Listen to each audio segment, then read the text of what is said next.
Infirmary. Charlesie Agro joins us now live. And Charlesie, you're at the Sunnybrook Health Sciences Centre in Toronto, one of the country's leading medical facilities. Tell us more about what we know about Gord Downie and what will be happening there in a couple of hours.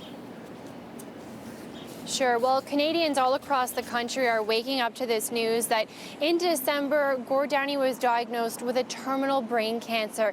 That was posted bright and early at 6 o'clock this morning on the Tragically Hip's website. And about an hour or so later, we saw a press release from here, Sunnybrook Hospital. You mentioned it is a leading hospital here in Canada. A lot of the cancer center you can see behind me. So later on at about 11 o'clock this morning, we're actually expecting to hear from Sunnybrook's head of neurology. He's also part of Downie's care team, and that's when we're expecting to hear more about exactly how this brain cancer is affecting him and what a possible treatment plan might look like. We also know that 2 of the band's managers are going to be here, and then there's going to be a question and answer session. So we are expecting to learn a little bit more about what is to come. And Charlesie, can we expect to hear from the members of the Tragically Hip? Well, Andrew, it's interesting because this press release is very clear. We're going to be hearing from the doctors and the band's managers, but no one from the band, including Downie himself, is expected to be here.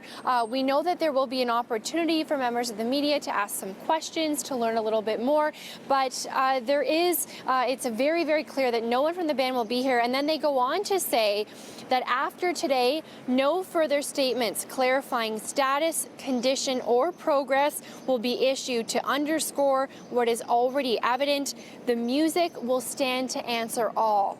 And Andrew, that's really significant because earlier this morning in that first release from the band's website, they talked about the fact that right now, with a new album coming out, the band has decided that what's best for them, what's best for Gord, is that they head back out on tour. So the album's coming out June 17th, and no specific details yet about where those tour dates will be and when those concerts will happen, but certainly fans are very much looking forward to that. And now, this isn't the first time that Gord Downie and his family have been touched by cancer.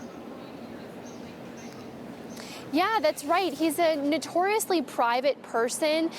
He hasn't opened up too much about his personal life, but a few years ago, the mother of his 4 children, Laura Lee Usher, she was actually diagnosed with breast cancer. And it was in a very candid interview with Wendy Mesley for CBC's The National that he really opened up and talked a lot about how that diagnosis had affected him and his family. He is a father of 4 children, and he spoke a lot about how the diagnosis and what that meant really pushed him to reflect and take his writing to a different place. Take a listen to what Gord Downie had to say about that particular album and how what he had to go through and how cancer gave him some new perspective. Here's Gord Downie. It makes you want to hurry up change. I mean, because you know that nothing will be the same anymore. You know, you're basically, you're saying, I'm going to live again without illusion.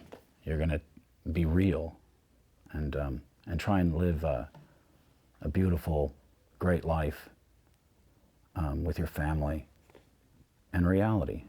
And that's very freeing. So just very deep, very powerful, poetic words, really what fans have come to expect from this incredible artist. And as I said, we know that members from the band won't be here later today, but it certainly isn't stopping people from all across the country to reaching out, sharing their stories. You mentioned Courage for Gord, that hashtag trending on Twitter, Andrew. And as Canadians and people all around the world are waking up to this news, certainly we're getting just a glimpse already into the vast appreciation for what this artist has accomplished with his band over a 30-year career. All right. Thanks, Charlesie.